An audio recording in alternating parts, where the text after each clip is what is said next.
Jake here for AmericanMuscle.com, and today I've got these D2 Racing Pro Series lowering springs for 2008 and newer rear-wheel drive Dodge Challengers without Nevomat self-leveling shocks. If you're looking to improve the style and performance of your Challenger without breaking the bank, these springs from D2 Racing might just be the ticket for you. They combine great performance with solid construction, all at a really palatable price tag, so it's no wonder that these are becoming so popular with Challenger owners. Lowering springs are sometimes a bit of a hot topic with car enthusiasts, but there's a reason that they continue to be some of the most popular mods, or even the first ones that lots of owners make. They can have a pretty big effect on not just the look, but also the performance of your car by lowering the center of gravity and reducing the amount of compression in the suspension. But reducing wheel gap is also usually the primary goal because, let's be honest, it just looks good. Now, these lowering springs from D2 Racing are going to give you about a 2-inch drop front and rear, so it's really going to make a nice difference in the stance of your Challenger. Make sure you take a look at some of our customer photos so you can get an idea of how big of a difference it can make. However, these are more than just an aesthetic upgrade. In addition to the drop, you might have noticed these are progressive rate springs. Now, if you're not familiar with that term, it essentially means that the springs are engineered with two different spring rates. So you can see the difference down here in how tightly these coils are wound versus how much wider they are up here. So in terms of ride and handling, these are going to have a softer initial spring rate, which is going to help absorb bumps and road perfections, but as the suspension loads up in a corner, the spring rates get stiffer, and it's going to help reduce body roll and allow you to have more control over the vehicle. You'd think it would be more of a compromise, but it really kind of works out to be a bit of the best of both worlds. These are an excellent setup for a street-driven car, especially since you're going to get that compliant ride quality while still increasing the handling performance. However, if you're looking to make your Challenger into more of a track or strip car, it may be worth investigating some of the other options that are more specifically designed for those applications. That's not to say that D2 skimped on quality, however, because that is certainly not the case. While these are a budget-friendly option, there are some really neat things baked into the recipe here. In addition to this cool purple powder-coated finish, which I think looks great, the springs themselves are cold wound and they're also shot peened for durability. Now, the cold winding process means that the metal hasn't been heated up, so it hasn't been weakened that way, and the shot peening process helps eliminate any stress points in the metal, which is going to result in the spring being quite strong and durable. One of the questions we get a lot when it comes to lowering springs has to do with supporting modifications, the while you're in there sort of stuff. And while yes, it is possible to just put lowering springs on your car and not have it be problematic, I would highly encourage you to take a look at the health of your suspension before you do so, especially with a heavier car like a Challenger. If your shocks are older, if the car is higher mileage, or getting a bit worn out, or even if you just have some slop in the suspension bushings, just throwing on a set of lowering springs can yield a less than stellar result because it's going to put unnecessary wear on already weaker components. Now, the stance might end up perfect and the car might look great, but remember that your stock shocks are designed to work with stock springs. Lowering springs, in addition to having that different spring rate like we talked about earlier, are also physically shorter. So your shock isn't going to compress and rebound like it will with the factory springs. All that said, this is an excellent time to consider a set of upgraded shocks as well, since they are better able to handle the change in rate and geometry that lowering springs provide. And we do have some great options for upgraded shocks available on our website, so be sure to take a look at those. Now, speaking of geometry, it's also worth noting that when you lower a car, you're going to change the geometry of your suspension overall, as far as how everything fits together and how it sits when it's all buttoned up. So you should plan on getting your car aligned once you've got this all together. But the biggest thing we need to talk about here is the cost. Coming in around $225 for the set, these are about the least expensive lowering springs in the category. But as we discussed, you're still not going to sacrifice on quality here. These are an excellent choice for your money, especially if your car is primarily street driven. These are going to give you good looks, good ride quality, and some added performance for not a whole lot of cash. And in my book, that's a win. Now, as far as installation goes, these are going to get a 3 out of 3 on our difficulty scale, and that's primarily because it's a bit of an involved job that requires you to use a spring compressor. While it's not the hardest job you can do to your ride, it is going to take you some time, around 4 hours or so, and some patience to get it done. Make sure you have a good spring compressor. You should be able to rent one at your local auto parts store, and also make sure you're familiar with how to use it and that you get these springs set in their homes correctly. And to show you exactly how to get all this done, let's head over to the install bay now and we'll walk you through it step by step. Tools used for this installation: 3/8 electric impact gun, 18mm wrench, 20 to 22mm box end wrench, Phillips screwdriver, 15, 18, and 21mm half-inch drive sockets, 8, 13 and 18 millimeter 3/8 drive sockets, 18 millimeter flex socket, 15 millimeter flex socket, hammer, 3/8 drive swivel, 1/2-inch drive swivel, 6-inch 3/8 extension, 6-inch 1/2-inch drive extension, and a 1/2-inch impact gun. Hey guys, I'm going to walk you through the install of our lowering springs on our 2013 Challenger. But first what we're going to do is watch a short video of how to remove our struts, and then we'll jump right back into the install. First step, we're gonna get our wheels out of the way. Our factory lug nuts here are 22 millimeters, so I got my impact gun. I'm using air tools for this, but if you don't have air tools, of course, a lug wrench works just as well. This is just gonna make life a little easier.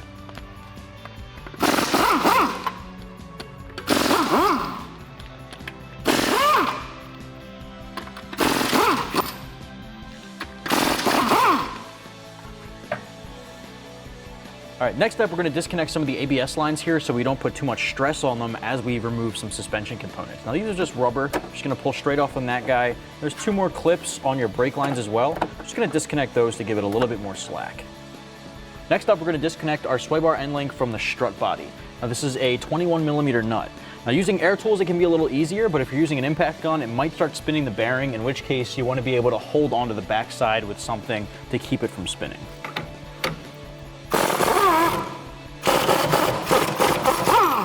Got it.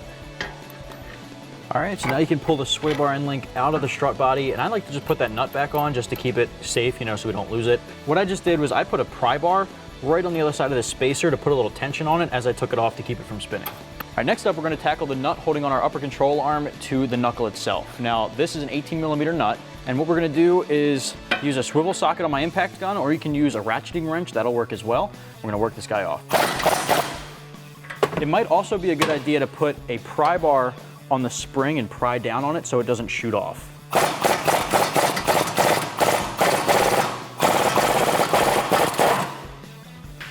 All right, we're gonna keep this on a couple of threads just to make sure we can disconnect these two without it shooting off. So just put the nut on a couple of threads. All right, so now I'm gonna pry up to disconnect the ball joint here.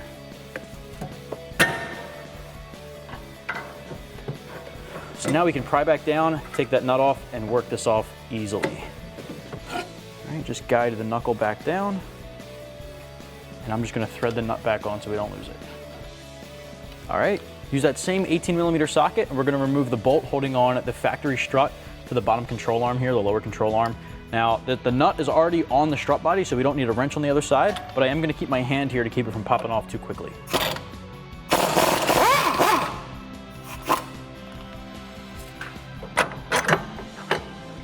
All right, next up, we're under the hood because we have to remove the 3 nuts holding on the top of the strut tower. Now I'm gonna twist off this cap here, and I'm gonna set that right onto our cowl there. Now that will expose the back 2 there. These are 13 millimeters, so grab your impact gun and your socket and get those 3 off.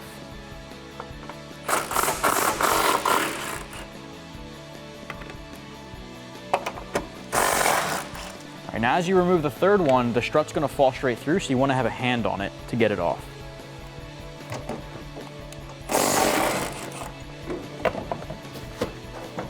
All right, now that you have a hand on it, you can push down on the suspension assembly there to pull the strut away from the lower control arm and then off of the vehicle. So now we got our strut out of our vehicle. First thing we're gonna do is bring it over here to our spring compressor. Now, if you're at home and you don't have a spring compressor, you wanna use a clamshell to get this loose, you can do it. Just be careful. There's a lot of pressure here with this spring compressed, and when you compress it, it even gets worse, so I don't want nobody getting hurt. So what I'm gonna do is I have it all set up in my spring compressor. I'm going to just turn our spring compressor down like this, and we're pretty much gonna get the strut loose like that. Now we'll get our tools and we'll remove our nut and drop our strut out. So now I'm gonna take my 18 millimeter, I'm gonna hold my nut like that, and I'm gonna grab my impact gun with my 8 millimeter, and I'm gonna loosen this nut up and pull and drop this strut out. The reason I'm doing this is because usually the shaft spins. Sometimes you get lucky, the nut will come off. In this case, it's gonna spin. I've done it a couple times, so I'm just gonna drop it down through. And I'm just gonna hold it with my foot.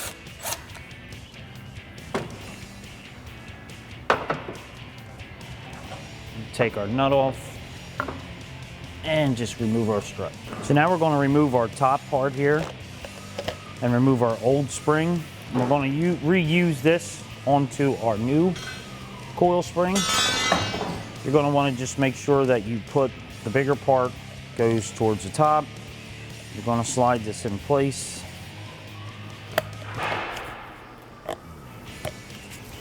And then you're going to find a part here where it seats with the spring, like that.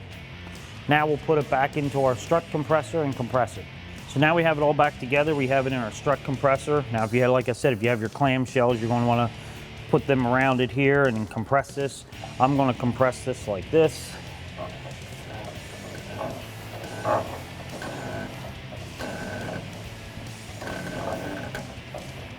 I'm going to get it down to a point where I can try to put our strut back up inside.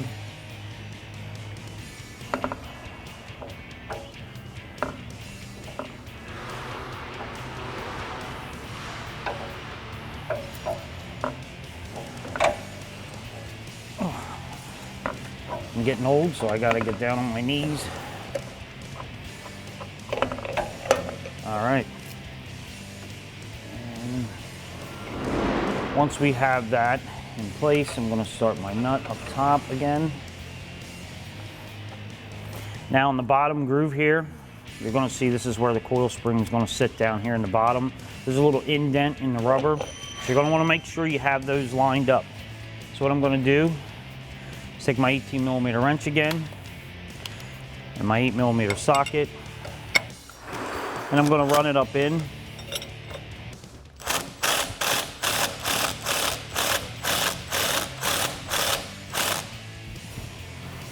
I'm going to get it to a point and then just tighten it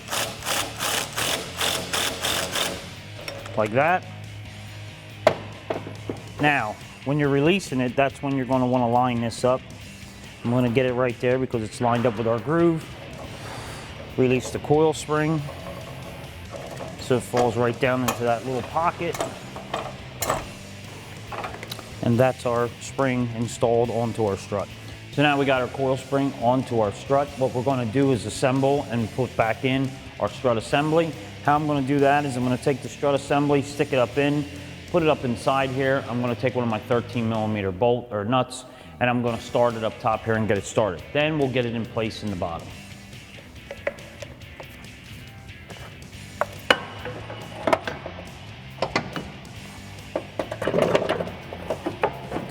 Now once I have it in place like that, I'm just going to hold it in place exactly like that. That nut up top there, that'll hold it in place. It won't move around. So now I'm going to get the bottom lined up, and you're going to be able to turn your strut and get it in place, and we'll start our long bolt.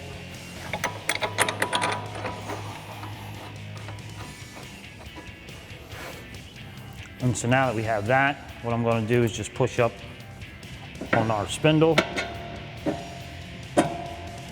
pop that into place. We'll get the nuts started on that, and we'll start tightening everything up. So now we're going to just put our spindle in place, get our control arm, and now we'll start our nut. Next, we'll start tightening everything up. So now I'm going to take my 18mm, tighten our ball joint up.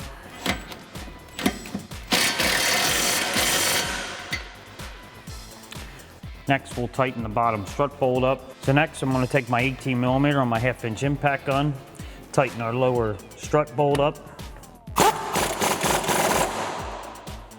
And once we have that done, we're going to reinstall our sway bar here.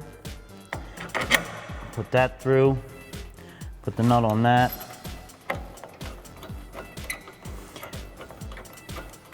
I'm going to take my 1/2" impact gun, my 21mm, hold it in place.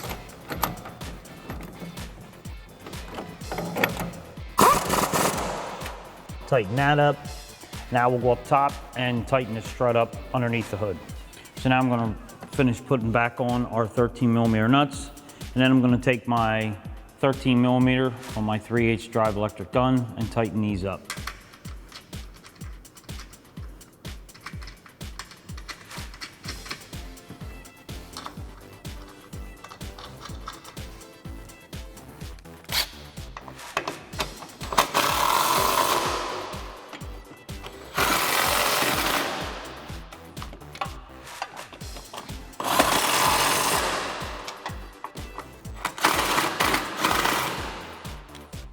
So now you're going to want to repeat this whole same uninstall and install procedure on the other side. Hey guys, now that we have our front together, we're going to go back to our rear here. Now we're going to jump to a quick uninstall video of disassembling the rear and getting the coil springs out. Now in this video, we also installed shocks on this car, which we're not going to do here. We're just going to remove the lower shock bolt to drop it all down. So when you watch the video, just keep that in mind that you do not have to take the shocks off. All right, first step here for the rear, of course, is going to be to get the wheel out of the way, switch back over to a 22 millimeter socket to get our factory lugs off.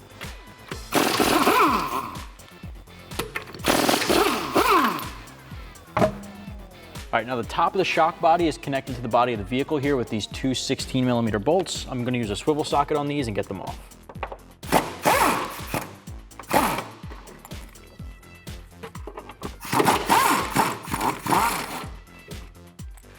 All right, the next step here is actually a little bit different. We have to remove the two hanger brackets from the frame here in order to drop our driver's side exhaust down a little bit.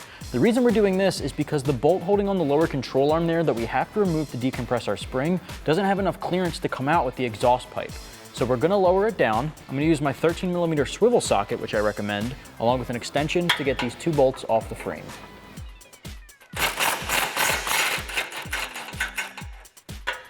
All right, now I'm gonna keep my fist right here on the muffler so it doesn't drop down on me and we can slowly lower it. All right, so I'm gonna bring this guy down. The muffler is gonna come out of the bumper there. All right, and now it's low enough, we have enough clearance for the bolt. All right, so now that we have enough clearance for that bolt, the next step is to support the lower control arm so that when we remove the bolt, it's holding the tension on the spring so we can lower it down slowly and safely. I'm gonna use a pole jack here since we're on a lift, but if you're working on the ground, a hydraulic jack does the trick as well. I'm gonna put that right up here, and I'm gonna put that jack tension on the lower control arm.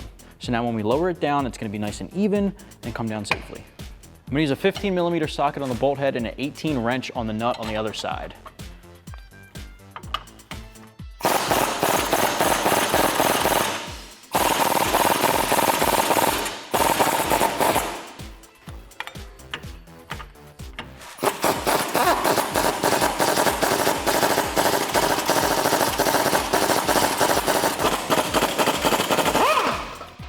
All right, next step, we have this taken care of. What we're gonna do is slowly start lowering our pole jack down to relieve the tension from the spring to take it out safely. You definitely wanna do this slow. If you're working on the ground with a hydraulic jack, make sure you're relieving that as slow as possible. Once you start being able to wiggle it, the tension's not as strong, so we're just gonna keep going down until the spring is loose, which you can see it is. Just bring it down enough that you can get it out. So here we can lift our spring out and set that aside and then work on our shock. So now that we got our spring out and we got our control arm down, I'm going to show you how to put your cup from the upper part up here onto your coil spring. You're going to notice that it has a groove in it. So we're just going to stick this back on the new spring. And I'm going to put it in just like that. And it's going to sit into a lock inside here. You're going to see there's an indent for this to go in. Now you're going to want to remember when you put this coil spring on that you have the compressed part to the top, the other part to the bottom. Now inside in the coil spring there is another indent down in here, which when you go to put this in, you're going to notice that your bottom coil here is going to fit in that place. So now we'll go and we'll stick it up inside and I'll show you how it sets into place. So now we have our boot in place here. I'm going to take our coil spring, set it up inside here.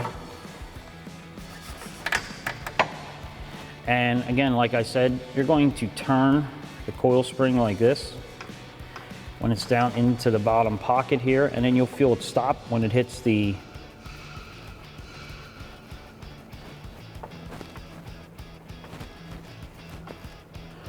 right there. So now it's set into place. It's locked into that groove down in the bottom, just like the top. And with that, I'm just going to raise the lower control arm back up. Make sure it slides over top of the nub up top there.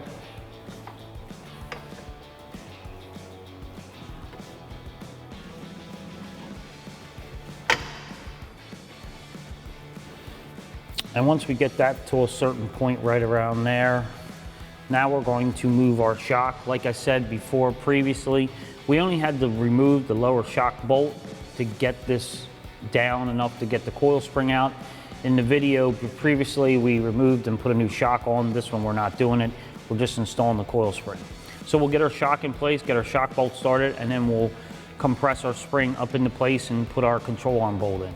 So now we're going to reinstall our lower shock bolt. I kind of have it lined up here. I didn't go up all the way yet. We'll just wiggle that in place, get it to pop through. And I'll screw it in. I'm going to put the nut on the other side, and we'll tighten that up later. Next, we'll get our lower control arm bolt back in. Now that we have our lower shock bolt in, I'm going to install our lower control arm bolt. I'm going to raise it up with my jack. If you're at home, you're in your driveway, you can use a jack. Just make sure you have the car supported with jack stands. I'm going to raise this up, get this in place, put the bolt in. I'm going to use my Phillips screwdriver on the back side just to line the hole up when I get it close. So I'm just going to raise this up.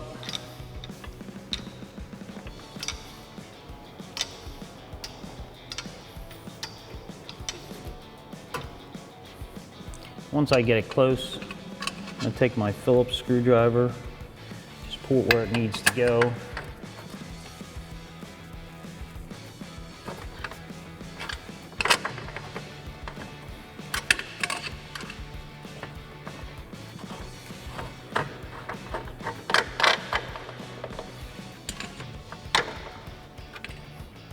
Now that I have it that far, I'm going to take the gun and run it in the rest of the way. So now, I'm going to take my 15 millimeter, my 3/8 gun, and run this in. Once I get it to that point, I'm going to put my nut on the back side. Take my 18 millimeter wrench and hold it and tighten it up with our 15 millimeter on our 3/8 gun.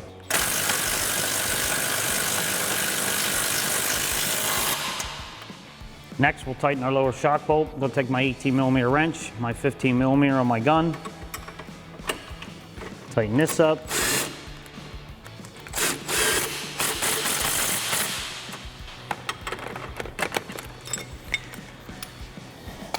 Now that we have those tight, I'm going to lower the jack out from underneath it.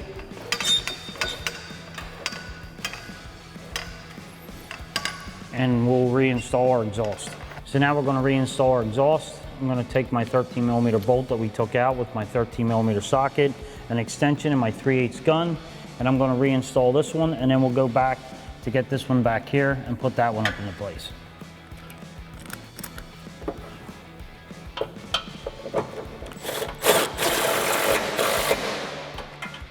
Now we have that one done.